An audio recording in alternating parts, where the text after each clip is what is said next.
It's been 50 years since the fall of Saigon, when North Vietnamese and Viet Cong troops rolled into the city and took the presidential palace here, bringing an end to the Vietnam War, a conflict that led to the deaths of millions of Vietnamese people and more than 50,000 American soldiers.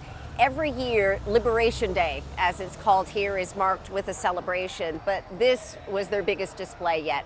A military parade featuring 13,000 soldiers and performers, jets and helicopters flying overhead, all for people crowded onto the streets, as well as a delegation that included a small contingent of representatives from the United States. The Trump administration appearing to ease an order that was given to senior diplomats in Vietnam to not attend the events here.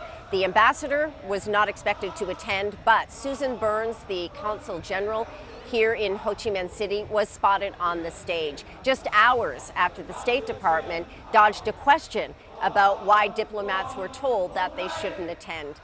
For the U.S. here, the war came down to a few final frantic hours with the evacuation of the remaining Americans and several Vietnamese from the U.S. Embassy here. Several veterans travel back from the U.S. every year for the anniversary. Some have returned to Vietnam and just stayed.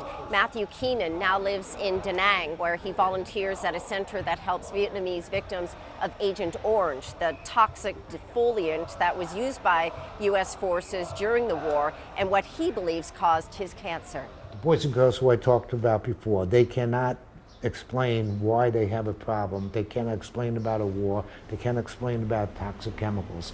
I can. And I do that for them.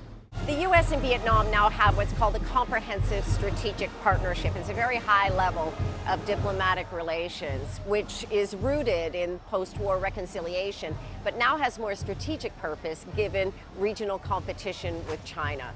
But here today, for people on the streets, with or without Americans, this is a day of national pride to mark a communist victory in Vietnam that reshaped the world and Vietnam's place in it.